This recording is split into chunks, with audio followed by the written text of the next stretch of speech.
There's the final horn. That'll. I thought I knew it all, but I didn't.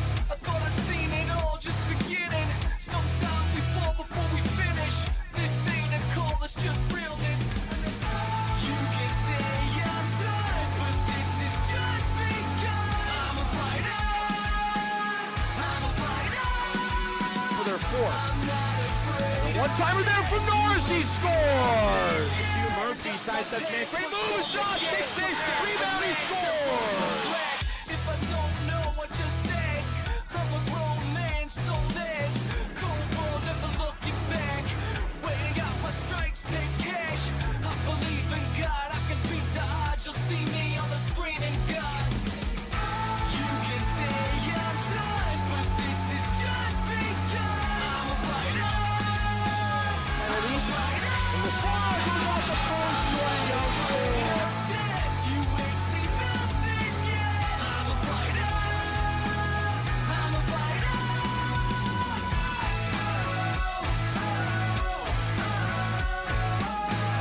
3, 2, 1, and the Sun Devils have won the ACHA Men's Division I National Championship. Hello and welcome to Around the ACHA, where we break down everything that is happening in the league. I'm Allyson Cummings alongside Dominic Cotroneo, and Dom, it's definitely been an intense first couple of weeks. It has been, and you know, at this point of the season, you can't really assume anything, but the teams that were supposed to do what they are, they've handled things with ease. Absolutely. Some interesting matches coming up for sure. But now, if you are anything like me, you were wondering what would happen to Robert Morris, Illinois this offseason. Yes, they are ranked as the #2 team, but it's always tough to lose leadership, and the Eagles graduated their senior captain, Chris Seamock, in the spring. Seamock went for a total of 149 games for RMU with 83 goals and 121 assists. He was also the driving force for the Eagles behind the scenes, spending both time as a dedicated athlete and coach to youth players. But how has Robert Morris been without Seamock? Dominant. The squad is 4-0 on the season, coming off of a sweep to Illinois. Senior goaltender Andy DiCristofaro made 14 saves in their shutout victory this past Friday. Tonight, the Eagles look to continue their streak on the road against Delaware. The Iowa State Cyclones have been nearing the pinnacle of the ACHA for the last few seasons and might have their sights set on Ohio this year. They've lost in back-to-back quarterfinals of the national tournament in the most gut-wrenching ways possible. In 2013, an own goal in overtime ended their season, and in 2014, they scored first on Oklahoma, but then allowed 3 third-period goals to the Sooners to fall 3-1. They haven't made it to the semifinals since 2010, when they chased the cup that is named after their former head coach and general manager, Dr. Alan Murdoch. But the new era of Cardinal and Gold begins with current head coach Jayson who enters his first full season with the Cyclones. He finished with the season after Murdoch retired 14-7-3. Last year, the team was anchored by John Favell, but now it's senior Nate Piercy, 5th-ranked Iowa State team, and their tough schedule within the CSCHL, and their non-conference slate is just as tough. They just completed a 2-game split with the Sooners and will be in Norman this weekend. Down the road, they have tilts with Lindenwood, Robert Morris, and Minot State. Currently 5-1, look out for the Cyclones as a fixture in the top 5 if they can continue in the right path. Thanks a lot, Dom. Jason Chesler here with Justin Emerson to break down some other elite teams in the ACHA. Let's have a look at some nationally ranked ACHA contenders. Start things off taking a look at the top 7 teams in the country. Justin, my understanding is you look at these rankings. You got one team that you think might be on the rise and another, well, maybe a downturn in store. I really like Central Oklahoma this year. I think they are a really good team. They've been that way for a while now. They always seem to play the top teams in the nation tough, and they're 4-0, and they're 4-0 for a reason. They're just going to keep climbing, and I would not be surprised at all to see them just keep going. As for somebody that might be on the way down, Minot State, they've got a tough weekend coming up. With 2 games at home against #1 Arizona State, the defending national champions. And if they started #1 last year, started #2, moved up to #1, moved down to #2, just kind of kept working their way down. So if one team were to drop, I would say that it would be Minot State. Definitely a real test this weekend for the Beavers. And hey, Central Oklahoma, when you have 3 of the top 7 point scorers in the ACHA, your offense is probably pretty good. It helps. Another team outside of this top 7, and hey, just barely outside of this top 7, I understand you have a bold prediction for, Justin, number 8 ranked Liberty. I think that the Liberty Flames are going to be in the national championship game this year. They are a really good team from top to bottom. They've got some young talent coming in. They've got some talent that's been there in the past. This team is just really good. They've got a really good freshman goalie that we'll get into a little bit later. They've got the leading point scorer in the league right now as a freshman, and when it's all said and done, I would not be surprised to see Liberty playing for the Murdoch Cup at the end of the season. You've heard it here first, folks, and that's right, much more later around the youth movement going on at Liberty. Now we'll send it away to a package courtesy of Oklahoma. Here's Joe Adams.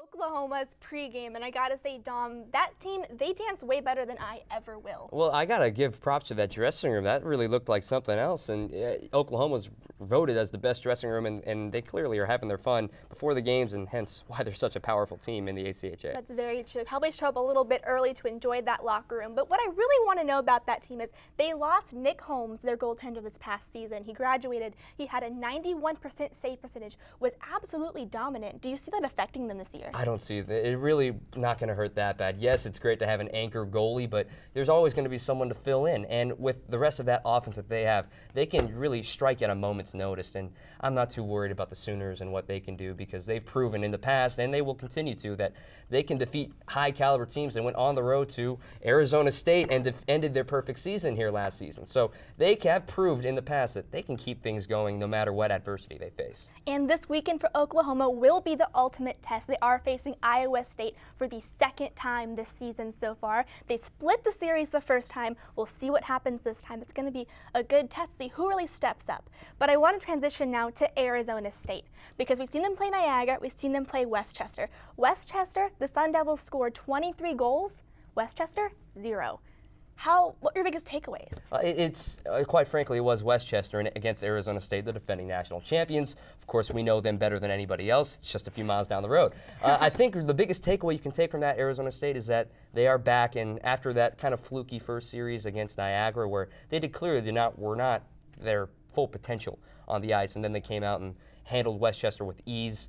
I think the Sun Devils are here to stay, and now they head up the road to Minot State up in North Dakota. So they got their first real test of the season. In their first road game, we'll see how the newcomers do. Head coach Greg Powers has been really impressed with Gianni Mangoni, as well as Connor Schmidt, some standout defensemen so far. How do you think the newcomers will do this weekend? I think they're doing all right, and a lot of those guys are returners from the Division I NCAA program, so they're used to the road trips and everything like that. It's just this time you're with Arizona State. It's not that big of a deal, but I think once you go to these different cities and what you're accustomed to, now you go to Minot State, and that's going to take something to get used to, but I think anytime you're around your team, that's where the captains and the assistants come in to help out the newcomers. Right, so switching on the other side of Arizona now, U of A is up and on the rise. We're going to send it back to Justin and Jayson with information on that. Exactly, Allie. Let's take things about 90 miles south of Tempe, Arizona. # Gianni Hockey and the like here at Arizona State. The U of A Wildcats looking at a fresh start this year with a new head coach. Justin, I know you have plenty of thoughts on the transition and new expectations being made at the University of Arizona, but I have someone who knows a bit better than you do, the man responsible for that transition.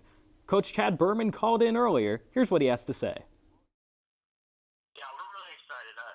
Basically, my observations of the group are we have a bunch of really high character kids who show up every day with an enthusiasm to work hard. For a first year coach, that's amazing. I've got a great captain, Shane Fleece, that's really helped transition all this stuff, and certainly that's been a big help to me.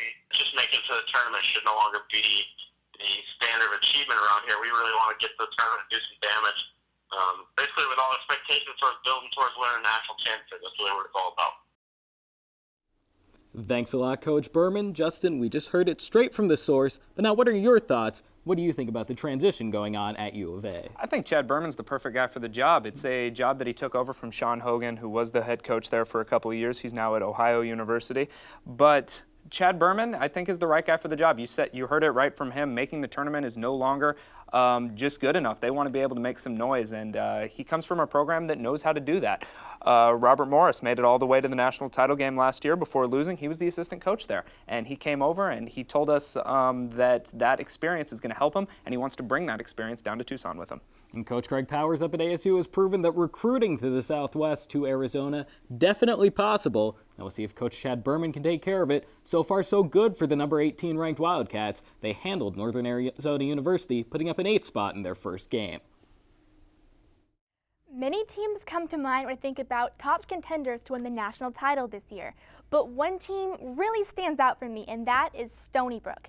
It may have been a tough loss in the semifinals this past season, but a core part of their team returned this year and is looking to dominate. One of those players is Ryan Kottkamp, who I caught up with this past weekend and asked about their season. He said, "As of now, we are 2-0. Our home games last week against Syracuse ended up being a chippy game, but we came away with 2 wins. Everyone seems focused in practice and ready to improve individually and as a whole, so I think we will be a top 10 team this year as well." Kottkamp also says that if they play into their coach's system, they have a shot at winning the whole thing. And now, Dom, Stony Brook, definitely a contender to win. How do you feel about them? I mean, they were 1 game short last year. They were right there in the semifinals, and they were the first team to put 3 goals up against Robert Levin, the freshman of the year last year. They are definitely a very elite team, and you have to look out for Stony Brook. Everyone talks about the ASUs, the Oklahomas. Stony Brook really might be that team, along with Robert Morris, that can really surprise a lot of people out here in the West and say, hey, don't forget about us. We want to come to the party, too. Yes. And the thing about the national tournament is it's 1-game elimination. A couple of bad bounces don't go in your favor. I mean, you can get eliminated. I think that game could have easily gone either way. Easily. But you look at some of the box scores early in the season in the ACHA, and you see some gaudy scores. As for Central Oklahoma, they opened their season with the Texas A&M Aggies, a Division II program nonetheless. They would proceed to score 35 goals without allowing one either. Then they had to head to Missouri for a set with Lindenwood and escaped a pair of 1-goal games, including an overtime winner. The voters recognized this, and they hopped up a spot to 7th in this week's rankings. This weekend, the Broncos open up a 10-game homestand with some strong opponents at the back end, Arizona and Arizona State, as well as Minot State. Their schedule becomes favorable while on the road at the end of the calendar year before they take on their rival Sooners. Point being is the team has a chance to make some headlines come March with an explosive forecheck. The dark horses of this season could very well be the Broncos, pun slightly intended. Minot did lose goalie Wyatt Waselenchuk this offseason, and that was a big loss, but do not let that fool you. Not only are the Beavers 2-0 on the season, but they have impact players returning. The guy that instantly jumps out on the list is Jeremy Johnson with a massive 52 points during his freshman campaign last season. He came from the Saskatchewan Junior Hockey League, which is more of a grinding league compared to leagues you'll find in the States. How does that match up to players coming from more skill-based leagues? Just look at the stats. And with a year under his belt, I am looking at him being an impact player this season. Minot is also strong on the leadership end. Captain Brad Olnick had a total of 4 points in their opening series sweep against Briarcrest College. They are not an ACHA team, however, exhibition games do count towards their overall record. Fred Rust Arena at the University of Delaware was the site for last year's national championship tournament. They watched the Sun Devils raise the Murdoch Cup on their own ice after failing to defeat them during the regular season. They are 11th in the current rankings without moving a finger yet.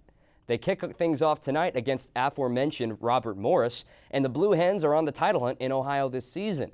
After going 25-10-4, they welcome in a new head coach, a former Blue Hen himself, Rocky Romanella. In a turn of events for Liberty last weekend, Ithaca College canceled their matchup against the Flames, and this resulted in a free open skate session for students at LaHaye Ice Center. And now, Dom, I know you've been wanting to bust out your open skate session. Can we hop on a plane right now and head out there? That'd be a whole lot of fun. Okay, if this works for them, I'm anticipating more open skate sessions in the near future. But we're now going to turn back to Justin and Jayson with some updates on some new players in the ACHA.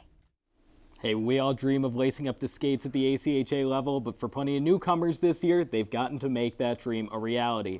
A lot of returners leaving, plenty of people graduating, but Justin, new blood stepping in to take their spots. Let's start things off with the attackers because, hey, who doesn't like scoring goals? Give me some top new forwards around the league. Well, I think one guy that you've got to look at is the overall points leader in the ACHA right now, Luke Hannon over at Liberty. We talked about him a little bit earlier, but right now he is just getting it done as a freshman. He's coming in and just making an immediate impact on the team. And of course, you're talking overall points leaders. How about the overall goals leader, also a freshman, Zach Johnson of Iowa State? Hey, some stats speak for themselves. Hockey's about scoring more goals than your opponents. 7 goals, including 3 power play goals, both top in the country. Zach Johnson's doing just that. Yeah. Moving on to between the pipes, the guys those forwards will be trying to score against, Justin. Plenty of rookie netminders as well this year. Again, let's hear your thoughts. Well, the first guy I look at is a school that doesn't really get a lot of attention, and that's the University of Buffalo and Tyler Stark. He's had a great start to the season. He's only played 2 games, but he's only allowed 1 goal in those 2 games. He's made 53 saves. That makes for a .981 save percentage, and that's getting it done in your rookie season. Definitely, Buffalo, a team maybe underrepresented, maybe a team people are sleeping on. A team we're certainly not sleeping on this show is Liberty. Their goalie, also a freshman. Josh Halpenny standing straight with 3 games, 2 goals allowed. Under a goal a game, I think that'll do. That's better than Robert Levin, last year's top freshman goalie, did all of last season. 2/3 of a goal a game, that'll win you a lot of games. It's tough to allow just 2/3 of a goal, though. It's true. Definitely improbable for a team to put up .67 goals in a night. Moving on to the coaches, obviously not quite freshmen, but there's still plenty of new blood around, including, hey, who we heard from earlier in this show, new U of A coach Chad Berman, moving from an assistant from Robert Morris down south to Tucson. He's led the Wildcats to a victory in their opening game. They're ranked number 18 in the country. One other guy that I look at is the guy that Berman replaced down in Tucson, Sean Hogan. He moved on to the University of Ohio this year, and he's the number 9 ranked team in the nation, or he's coaching the number 9 ranked team in the nation. They are 4-0 to start the year. They have scored 23 goals. They have only allowed 3 goals. So right now, Hogan's doing pretty well for himself over in Ohio, and U of A's doing pretty well for themselves, even without him. And you can imagine both of those coaches, they want to be higher than one another. Ohio and Arizona, hey, maybe a rivalry brewing. Now let's send it back to Dom and Allie. Take us home, guys. Well, it's not going to be anywhere close to the Arizona State-Arizona rivalry that will kick off next weekend, but I agree with all of those picks, especially Hannon over at Liberty. They're off to a great start, and as Justin talked about, that they're going to be his pick towards the national championship. That's going to be the guy they look to for the Flames the rest of this season. I agree, and Coach Hogan, I think he's the guy to really get Ohio into that next level of playing. But that'll do it for us here today. Hopefully you guys enjoyed the show. We hope you have a good night. For all of our staff, Jayson, Chesler, Justin Emerson, and Dominic Cotroneo, I'm Allyson Cummings. Have a good day.